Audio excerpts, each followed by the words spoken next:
There is a hidden law of life, a golden thread woven through the fabric of existence, that answers to the voice of faith. When words are spoken with certainty, they go forth clothed in power, and what they declare must return fulfilled.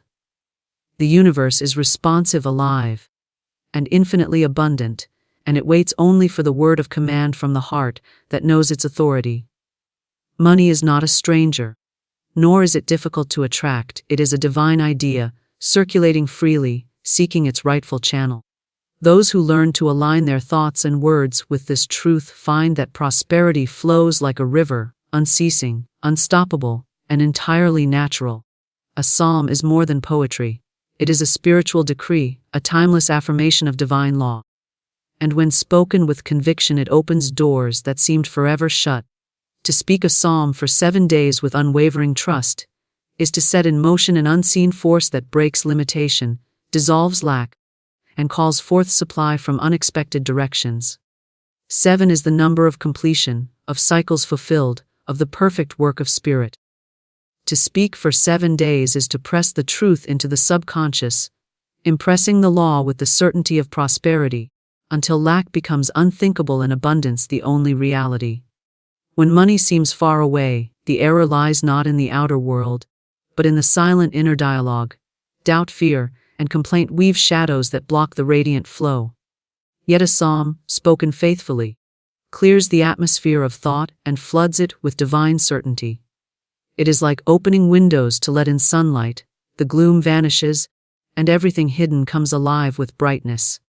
As words of truth are repeated, the mind grows still, the heart opens, and a new expectancy takes root. Prosperity begins to feel near, inevitable, even ordinary. And soon, money responds. It flows in with ease, in ways too marvelous to predict. For divine supply is never limited to the channels the mind imagines. One need not struggle, strain, or chase. The psalm, spoken in faith, does the work. It plants the seed in the soil of spirit, and spirit multiplies the seed beyond measure. The act of speaking for 7 days is a symbol of persistence, a refusal to accept appearances of lack. It is faith in action, trust that the invisible is more real than the visible, and that money, like air, is abundant, circulating, and ready to fill every need. Those who dare to try will find that the word is power, the psalm is the key, and 7 days of faith can overturn years of limitation. For money is not a problem, it is an idea of supply, ever present and waiting to be claimed. And as the psalm is spoken, again and again, the truth becomes flesh, and prosperity flows as naturally as breath itself. Words spoken in faith command the flow of money, for every syllable carries a vibration, and every vibration creates a result in the unseen. The tongue is a creative instrument, the bridge between thought and form, and when it speaks from the wellspring of faith, it becomes a mighty force that bends circumstances, opens doors, and summons abundance. Faith is the assurance that what is declared must come to pass, and when words are uttered with that assurance, they cannot fail. It is not the word alone that holds power, but the consciousness behind the word. The unwavering certainty that backs it like a divine current. When the two are united, word and faith, prosperity responds as surely as an echo answers a call. Money is not drawn by effort alone, nor by anxiety, calculation, or strain. It responds to the vibration of belief, to the word spoken with trust that supply is infinite and ever available. Many speak words of lack unconsciously, repeating phrases of fear and limitation, and so their life mirrors those declarations. They say, "I never have enough," and the universe obediently reflects it back. But when a new decree is spoken, a psalm of abundance, held firm in faith and never cancelled by doubt, the flow of money shifts, as though a hidden gate has swung open.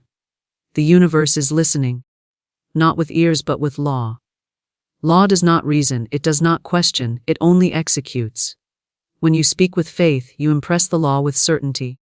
And what is impressed must be expressed. A psalm recited for 7 days is not a superstition, but a spiritual exercise in persistence. A hammer of truth striking again and again until the walls of limitation crumble. Each repetition engraves the word deeper into consciousness, until faith grows strong and unshakable, and the word goes forth like an arrow, piercing appearances of lack and commanding the arrival of money in perfect ways. Consider the nature of faith. It is not mere hope nor wishful thinking, but the deep knowing that the invisible supply is already present. To speak words in faith is to declare what is already true in spirit, calling it forth into the visible. You do not beg or plead for money, for begging implies separation and distance. You affirm its presence. You call it by name, you speak as one who knows, and so the word carries authority. Just as a king decrees and it is done. The soul that speaks in faith decrees prosperity, and the law of abundance obeys without hesitation. When words of faith are spoken, the subconscious mind becomes the soil in which the seed is planted. The subconscious does not argue, it accepts. It receives the word, waters it with emotion, and brings it forth into experience. To say, money flows to me easily and in perfect ways, with faith, is to plant the seed of financial freedom. To repeat it daily, without contradicting it with fear or complaint, is to nurture the seed until it grows into a harvest. The outer world cannot resist the inner command for long, it must align. For consciousness precedes form, and speech is the tool of consciousness. Those who doubt may look only at appearances and say, "But the money is not here." Yet appearances are but shadows of past words and beliefs. To focus on them is to chain yourself to yesterday's decrees. Faith speaks of what is true beyond appearances, and words spoken in that faith rewrite the script. Soon, the outer must bend, because the inner has been renewed. The law is impartial. It gives to each according to their spoken word, backed by belief. Speak limitation with conviction, and limitation comes. Speak abundance with conviction, and abundance flows. Money is not a cold material object but a symbol of circulation, energy in motion. It seeks channels, it seeks expression, and it answers to the one who calls it with authority. Words of faith are the magnet, drawing money not through toil alone, but through synchronicity, ideas, opportunities, and channels unforeseen. Many labor heavily yet speak words of fear, and so their harvest is small. Others speak words of faith and find that opportunities arrive effortlessly, doors swing wide, and money appears from directions never imagined. This is not chance but law. The spoken word, charged with faith, creates currents in the unseen that draw substance into form. Imagine the spoken word as a key turning in a lock. The lock is not outside you, but within. The barrier of unbelief, the door of doubt. When you speak with faith, the key turns smoothly, the lock opens, and the flow of money, already present in spirit, pours forth into visibility. If you speak without faith, the key does not turn, and the door remains closed. No matter how often you knock. It is the faith behind the word that commands, the faith that says, "It is already done. It is already mine." To cultivate this, the repetition of a psalm is a sacred act. Each time you speak it, you train the mind to accept abundance as natural, to release the old language of lack, to breathe in the truth of supply. Faith grows with use, like a muscle exercised daily. At first, the words may feel like mere phrases, but as you persist, they sink deeper, they take root, and soon they feel like truth itself. And when the subconscious accepts them as truth, the outer must align, for the law cannot be broken. Thus, words spoken in faith are not idle sounds. They are commands issued to the universe, decrees that money must obey. They are the proclamation of abundance, the declaration of dominion over fear, the song of prosperity sung into existence. Speak them once with doubt, and they are weak. Speak them again and again with faith, and they gather strength until nothing can resist their fulfillment. Money is not persuaded by worry, nor by desperation, but by the word of authority, the word that knows its power, the word that flows from faith.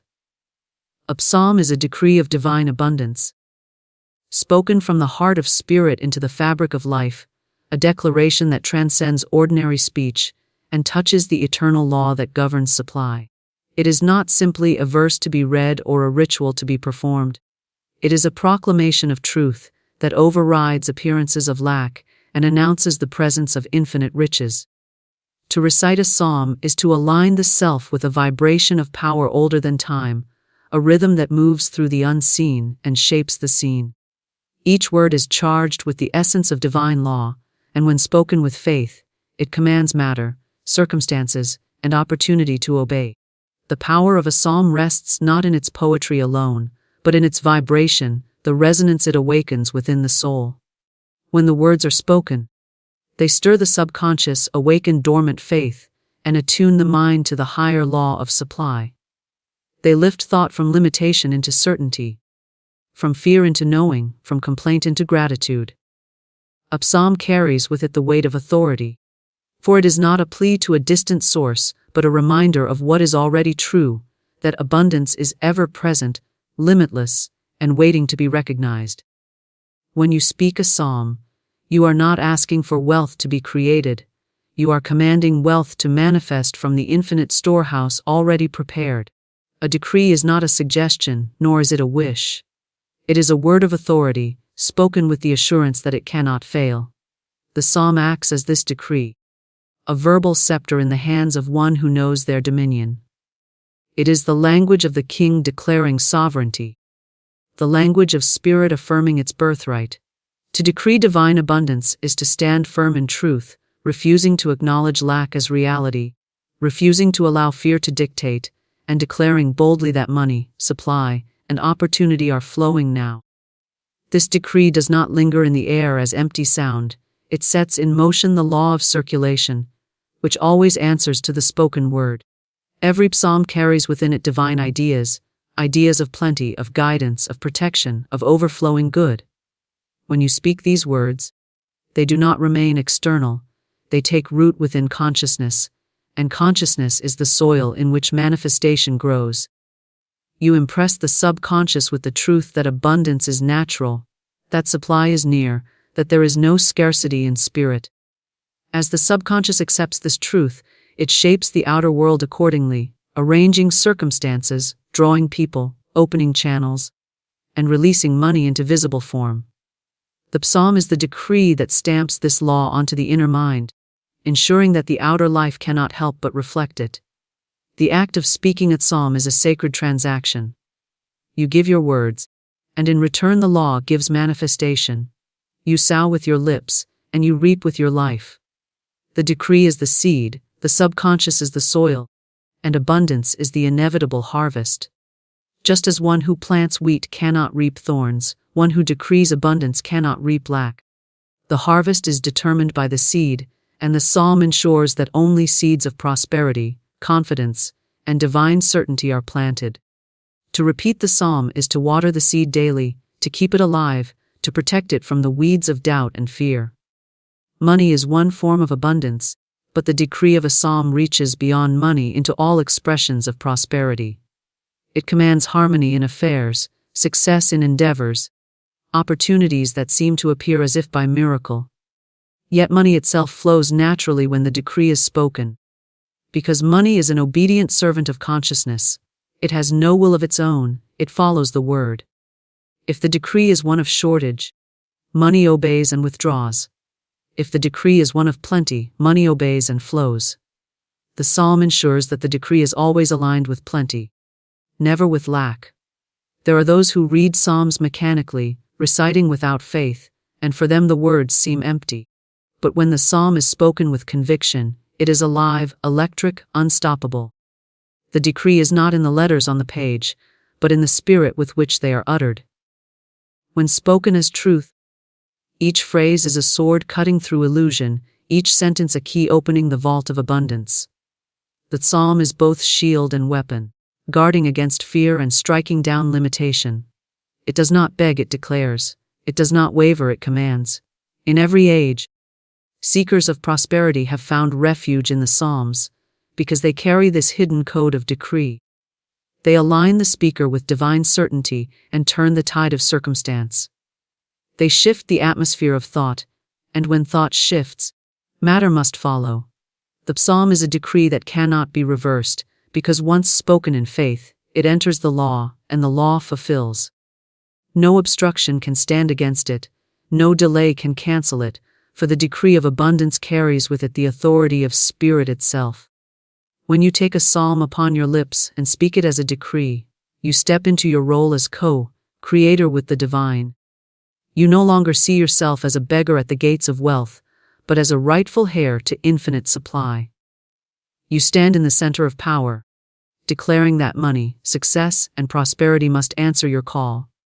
The decree becomes a vibration that radiates outward, touching people, places, and opportunities, drawing them into alignment with your spoken word.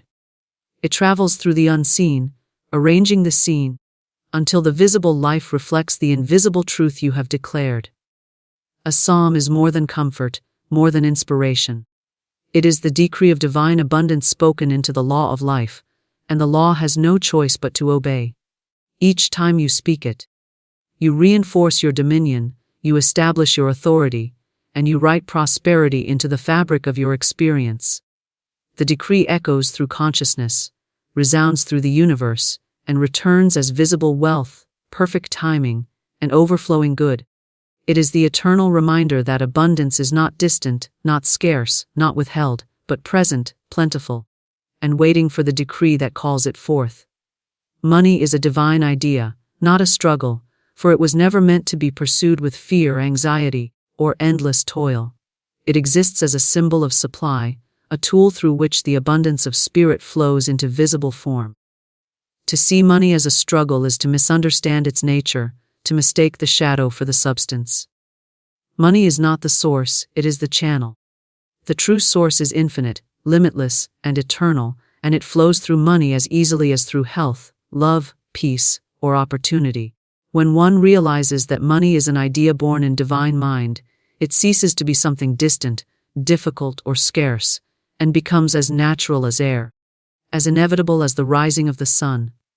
The struggle begins only when fear of lack takes hold.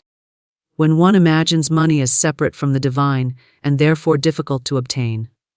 This false belief drives people to chase, compete, and exhaust themselves in pursuit of what was already theirs by divine right. They labor under the illusion that money is hard, that it belongs only to a few, that it must be taken by force or secured through constant worry. Yet all the while, the law of supply waits for recognition, ready to pour forth the moment resistance is dissolved. Money flows not through strain but through recognition, not through desperation but through alignment with the truth that supply is ever present. A divine idea cannot be limited, and money, as such an idea, is limitless in potential. Every coin, every note, every channel of wealth is but one expression of the infinite substance of spirit. The forms may change. One era brings gold, another paper, another digital currency, but the idea remains unchanged. It is abundance made visible, circulating, moving, serving as the symbol of divine provision. To cling to the form and forget the idea is to miss the essence.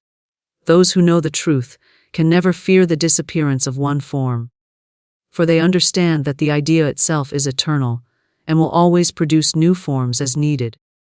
The struggle disappears when money is seen as circulation rather than possession. It is not something to hoard or fear losing, but something to allow, to let flow, to release and receive. Just as blood must circulate to give life, money must circulate to express abundance. Hoarding from fear blocks the current, just as clenching the fist blocks the hand from receiving. But when money is viewed as a divine idea, its flow becomes effortless, for ideas cannot be exhausted. The more freely they are expressed, the more they multiply. To give with joy is to prove the law, to let the current move without resistance, and in return, the flow increases. Struggle arises only in the belief of separation, the thought that one is cut off from the source, that money depends solely on personal effort or chance. But no one can ever be separated from the divine mind, for it is the very breath within. The idea of money originates there, and to align with it is to step into effortless provision. The one who knows money as a divine idea does not fear recession, inflation, or loss, for they understand that outer conditions cannot erase what exists eternally in the unseen. Conditions shift, but ideas remain, and divine ideas always find expression. To live in this truth is to view money not as a master, but as a servant. It was never intended to enslave or dominate, but to serve as a medium of exchange, a symbol of trust, a tool for the circulation of good. When one makes money a master, the struggle begins, for the servant is placed on the throne. But when money is restored to its rightful place as a divine idea, peace returns, and the struggle ends. It flows naturally to those who use it rightly, who honor its role as an instrument of circulation, who recognize it as one of many ways abundance manifests. Money as an idea is also creative, responding to thought, imagination, and faith.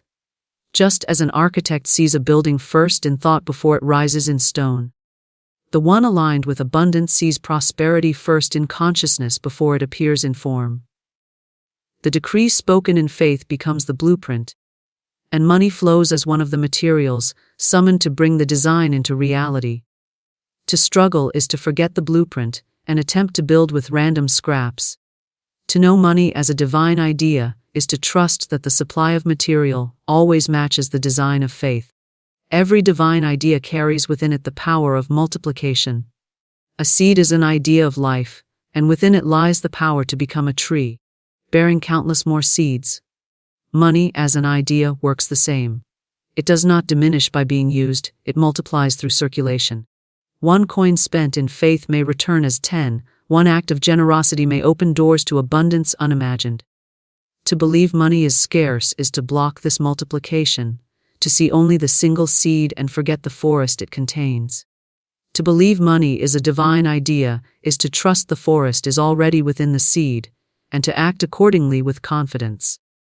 Struggle also arises from comparison, the false belief that abundance is limited and must be taken from another in order to be enjoyed. Yet money as a divine idea knows no such limitation. The supply is infinite, tailored perfectly to each soul's purpose, flowing in perfect measure to each who aligns with it. There is no competition in divine law, no scarcity of ideas, no shortage of supply. The ocean does not ration its waves, the sun does not limit its light, and spirit does not restrict abundance. Money, flowing as a divine idea, is no less infinite than these.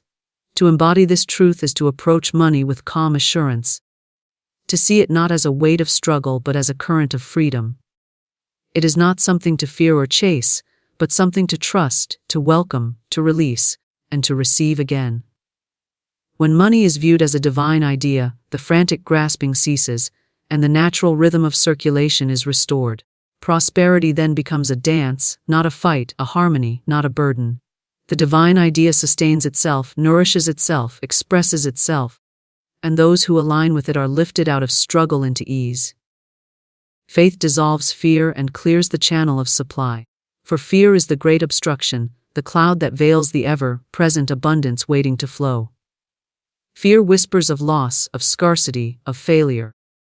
And the mind that listens begins to build barriers against its own good. Faith is the light that scatters this shadow, the fire that melts the ice of doubt, the cleansing current that opens the way for prosperity to move freely and unhindered. Where fear contracts, faith expands. Where fear says not enough, faith declares more than enough. Where fear blocks the door, faith throws it wide open. And through that opening the riches of spirit pour without limit. Fear is born of illusion, of mistaking appearances for truth. When the bank account appears empty, fear rushes in to say that supply is gone. When opportunities seem scarce, fear insists that doors are closed. Yet these are only shadows, the residue of old beliefs, the outpicturing of thoughts long past.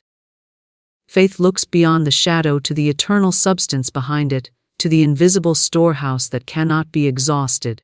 Faith does not argue with appearances, nor does it deny their existence, it simply refuses to be ruled by them. It sees with the eye of spirit, and in that vision, the supply is already present, waiting to break through into form. Every channel of abundance is clogged by fear. The one who fears loss holds tightly, clutching money as though its presence ensures safety, and in that clutching, the flow stops. The one who fears lack speaks words of worry, and those words create walls that block prosperity. The one who fears failure hesitates, delays, and refuses to act, and so opportunities pass by untouched. Fear creates stagnation, a dam in the river of supply. But faith is the command to let the river run. It is the assurance that the source is greater than any appearance, that the supply is infinite, that abundance knows no obstruction except the walls of thought. As those walls dissolve, the river flows again, and what seemed dry becomes fertile with riches. Faith is not mere optimism, nor blind hope, but the deep knowing that abundance is real, present, and responsive. It is the recognition that the universe is orderly, that divine law governs with precision, that good cannot be withheld from the one who aligns with it. Faith is the anchor in truth, the stance of certainty, the refusal to entertain any suggestion of lack. And in this certainty, the channels of supply are cleared, because the subconscious responds to conviction. When you speak words of faith, the subconscious accepts them, imprints them, and shapes the outer world accordingly. Fear cannot survive in the atmosphere of such conviction. It dissolves like mist under the rising sun. The one who cultivates faith begins to see evidence of supply everywhere. A chance encounter, a sudden idea, an unexpected gift, all are recognized as channels through which the law fulfills itself. Fear would dismiss these as coincidences, as too small to matter, but faith sees them as signs of the great river flowing. And as gratitude rises for these tokens, the flow increases, for gratitude is the hand that gathers more. Fear complains and repels, faith blesses and attracts. Thus, by shifting from fear to faith, one shifts from blockage to circulation, from contraction to expansion, from scarcity to abundance. Fear often disguises itself as caution, as logic, as realism. It says, "Be careful, there is not enough," or "Prepare for loss, it is inevitable." But these voices are only echoes of the past, patterns ingrained by repetition, beliefs that no longer serve. Faith, on the other hand, speaks with clarity and authority. There is always enough, for supply is infinite, loss cannot touch the source. My abundance comes not from circumstances, but from divine law. To choose faith is to step out of the prison built by these false voices and into the freedom of truth. And in that freedom, the channels of supply open wide. Faith is magnetic. It draws supply as surely as iron draws to the magnet. The energy of faith radiates assurance, and the universe responds by sending evidence of abundance. Others sense it too, often without realizing why. Doors open more easily, people offer opportunities, wealth seems to find its way. Fear repels, scattering the current, sending confusion into the atmosphere. Faith gathers, harmonizes, focuses the current, and in that focus prosperity appears. To live in faith is to carry an atmosphere of abundance wherever you go, and in that atmosphere, money and supply naturally respond. When fear arises, as it often will, the remedy is to speak the word of faith. Words have power to shift vibration, to clear the inner channel. Saying aloud, "I live in abundance, my supply is secure, all that I need flows to me now," spoken with conviction, dissolves the creeping shadow of lack. Repetition reinforces the truth until fear loses its grip entirely. The act of speaking is not mere comfort, it is command. The subconscious hears. The law responds, the universe obeys. Fear cannot withstand the steady decree of faith, and so the channels are kept open, the river keeps moving. The supply continues to flow. Faith is also action. It does not sit idle, waiting for proof. It steps forward, trusting that the way will appear. Fear hesitates, waiting for certainty before moving, and in the hesitation, opportunities pass. Faith moves, and in the moving, doors appear. Resources arise, provision arrives. The act of faith is the clearing of the channel in motion, the refusal to let fear paralyze or delay. Each step taken in faith is like removing another stone from the riverbed, allowing the current to run more freely. Soon the flow becomes so strong that it cannot be stopped, and prosperity pours forth in abundance. The practice of faith is continual. It must be chosen again and again, for fear will attempt to return, whispering of danger, pointing to appearances. Yet each time faith is chosen, the habit of abundance grows stronger, and the hold of fear weakens. The mind becomes trained to expect supply, to anticipate provision, to assume abundance. And what the mind expects, the law fulfills. Faith becomes natural, the normal stance of thought, and fear fades into irrelevance. The channel, once clogged with worry and doubt, runs clear and open, and the supply flows steadily, without interruption.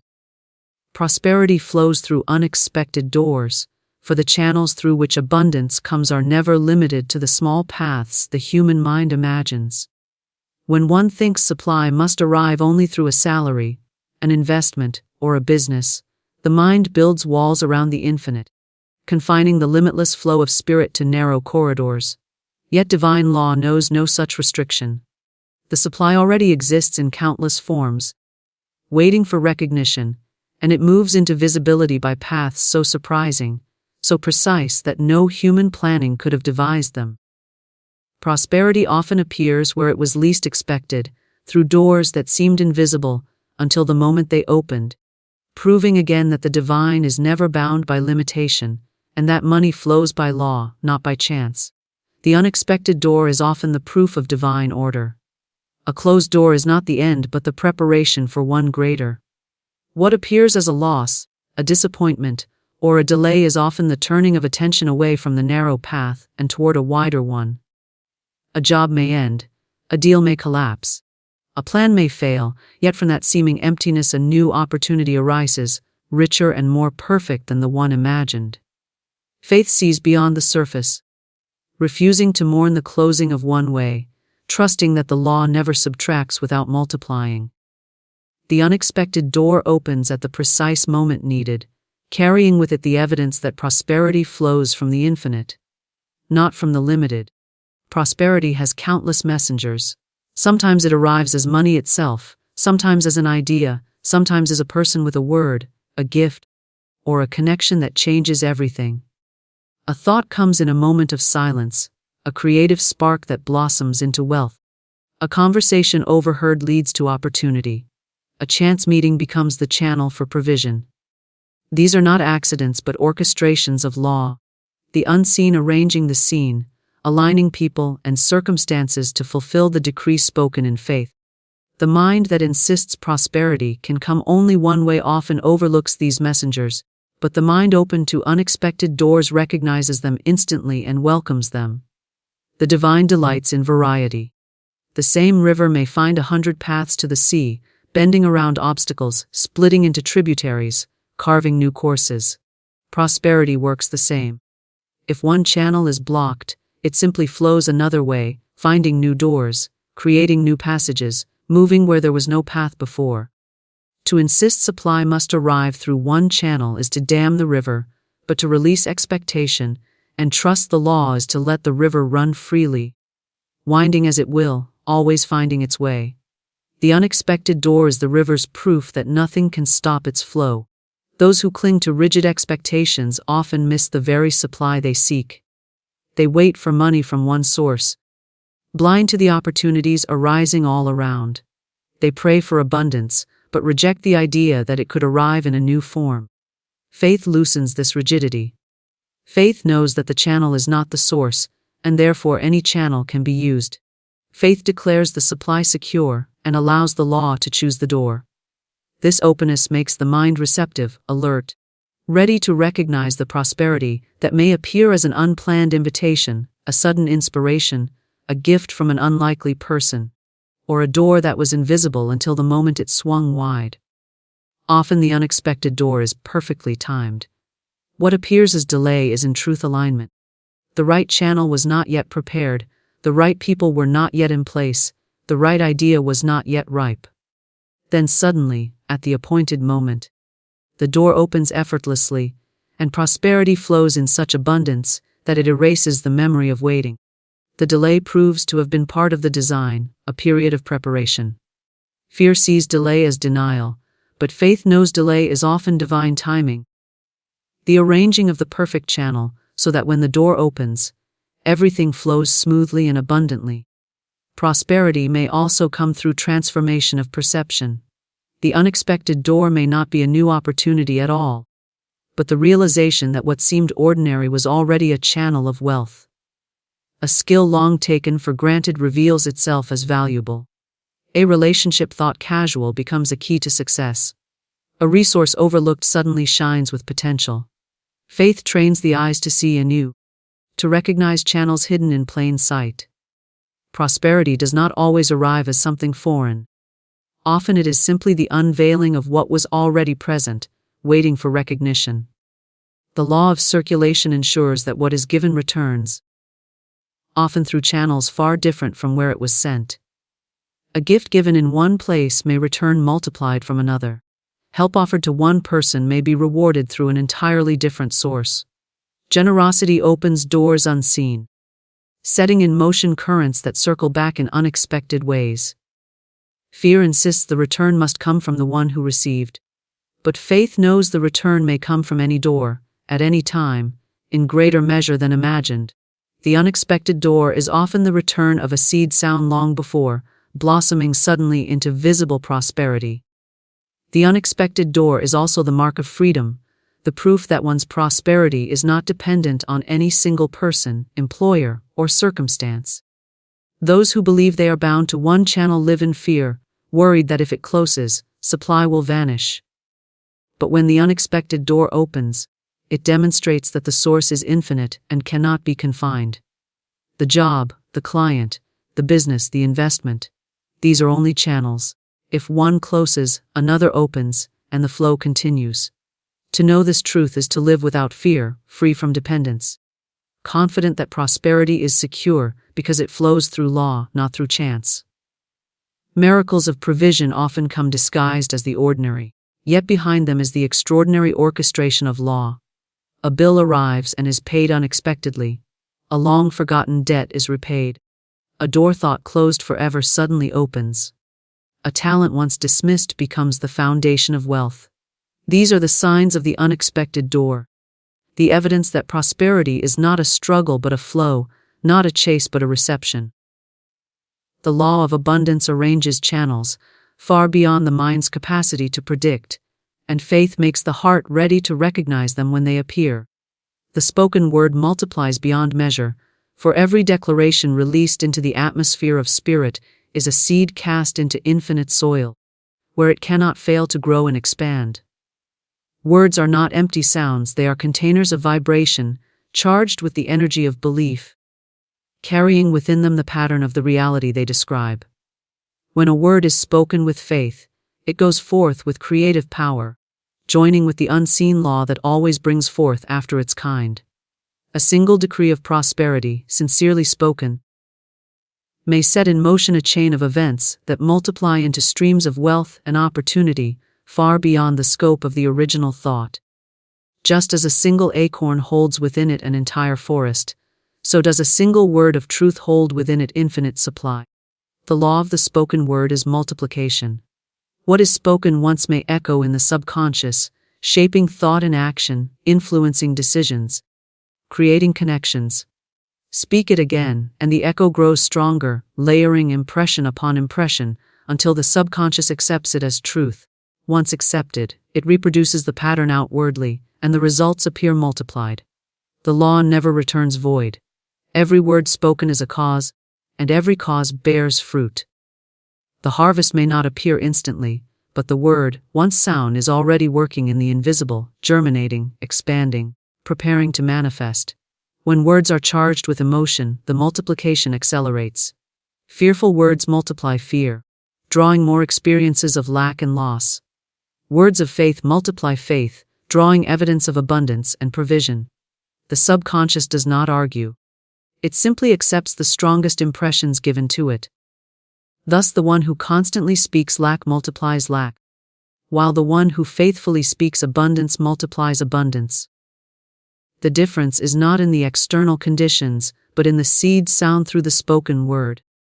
The soil of the subconscious is fertile for both weeds and wheat. It grows what is planted, whether deliberately or carelessly.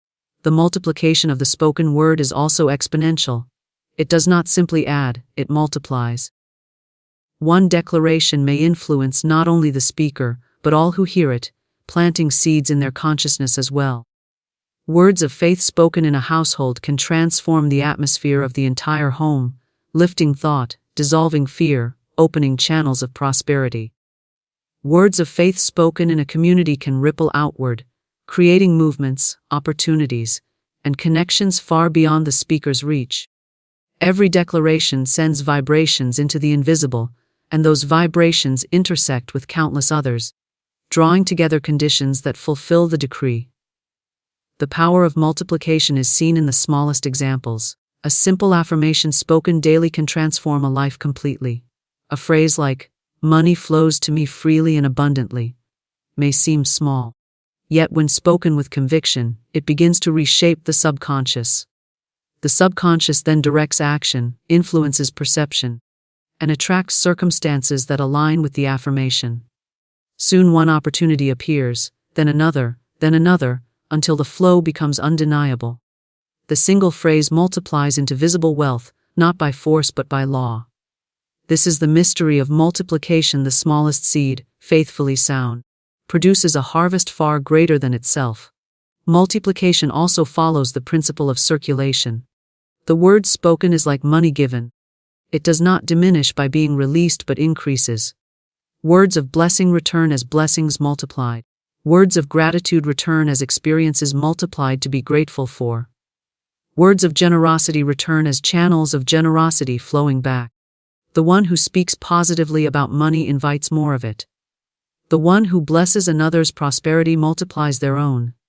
The law is impartial. It magnifies whatever is sown. Words of envy, criticism, or complaint return multiplied in kind, just as words of faith, joy, and abundance return multiplied in their kind. The choice of word is the choice of harvest. The spoken word also sets spiritual law into motion, and spiritual law always operates through channels of multiplication. A farmer who plants one seed does not expect one grain but hundreds, perhaps thousands. Likewise, the one who speaks a single decree should not expect a single return, but a multiplied one. The law of abundance is generous, never stingy, always overflowing.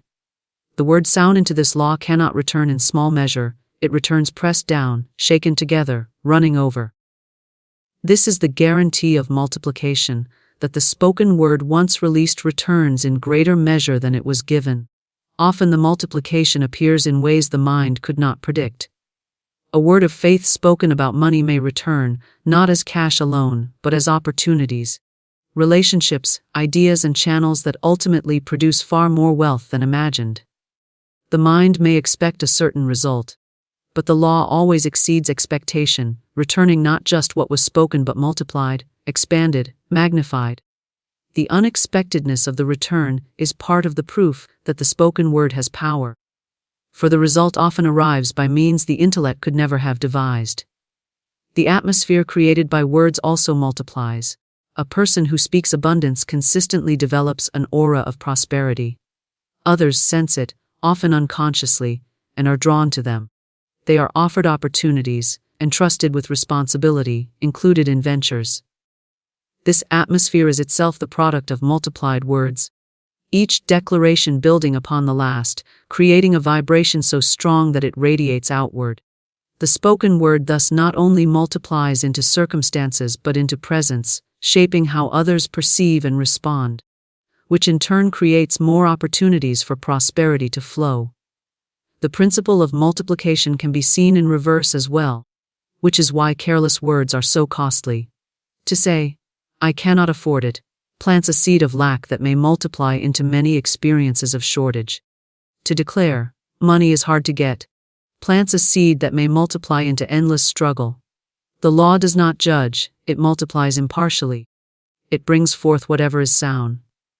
This is why faith must guide the tongue, why the word must be watched carefully, why the decree must be aligned with truth. Every word multiplies, and the harvest will always match the seed. The multiplication of the spoken word is infinite, because it draws not only from personal consciousness, but from the infinite reservoir of divine mind. Words are not merely personal affirmations, they are alignments with universal principles. When one speaks abundance, they are not creating abundance out of nothing, they are opening themselves to the infinite abundance already present. The word multiplies because it taps into infinity, and infinity cannot be exhausted.